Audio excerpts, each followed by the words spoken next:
നമസ്കാരം.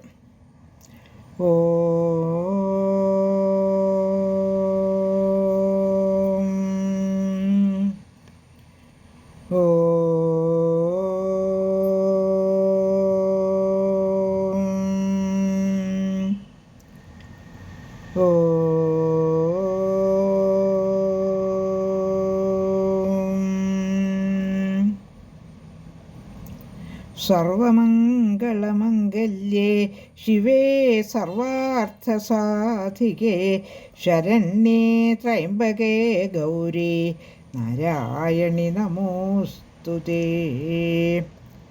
ഓം മഹാദേവേ നമഃ. ദേവിയുടെ മാഹാത്മ്യം തുടർന്നും വർണ്ണിക്കുകയാണ്. ശ്രീമദ് ദേവി ഭാഗവതം പ്രഥമസ്കന്ധം അധ്യായം 8 48 ശ്ലോകം. തസ്മാത് ശക്തി സദാ സേവ്യ വിദ്വദ്ഭി കൃതനിശ്ചയൈഹൈ നിശ്ചയ സർവശാസ്ത്രാണാം ജ്ഞാതവ്യോ മുനിസത്തമാഹ. അർത്ഥം: അതുകൊണ്ട് നിശ്ചയബുദ്ധി വന്ന പണ്ഡിതന്മാർ ശക്തിയെ സദാ ഉപാസിക്കേണ്ടതാണ്. ഹേ മുനിമാരെ, സർവശാസ്ത്രങ്ങളുടെയും പൊരുൾ അതുതന്നെയാണെന്ന് അറിയണം. ശ്ലോകം 49. കൃഷ്ണാശ്രുതം മയാ ചൈതത്തേന ജ്ഞാതം തു നാരദാത് പിതു സകാശാത്തേനാപി ബ്രഹ്മണാ വിഷ്ണുവാക്യതഃ.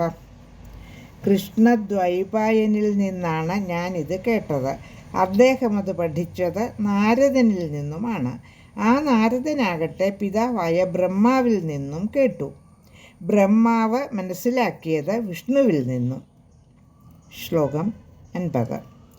ന ശ്രോതവ്യം ന മന്തവ്യം അന്യേഷാം വചനം ബുധൈഹൈ ശക്തിരേവ സദാ സേവ്യ വിദ്വദ്ഭി കൃതനിശ്ചയൈഹൈ. വിദ്വാൻമാർ മറ്റുള്ളവരുടെ വാക്ക് കേൾക്കുകയും ചിന്തിക്കുകയും ചെയ്യണമെന്നില്ല. സന്ദേഹം നശിച്ച പണ്ഡിതന്മാർ സത്യമറിയാൻ പരാശക്തിയെ സദാ ഉപാസിച്ചാൽ മതിയാകും. ശ്ലോകം 51.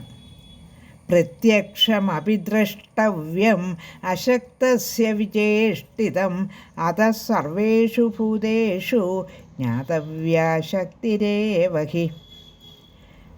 പ്രത്യക്ഷമായിട്ട് അറിയാൻ കഴിയുമല്ലോ ശക്തിയില്ലാത്തവൻ്റെ ചേഷ്ടകൾ. അതിനാൽ സർവഭൂതങ്ങളിലും കുടികൊള്ളുന്നത് ആ ശക്തി തന്നെയാണെന്ന് അറിയേണ്ടതാണ്. ഇതി ശ്രീദേവി ഭാഗവതേ പ്രഥമസ്കന്ധേ 8ാധ്യായഃ. ലോകാ സമസ്താ സുഖിനോ ഭവന്തു.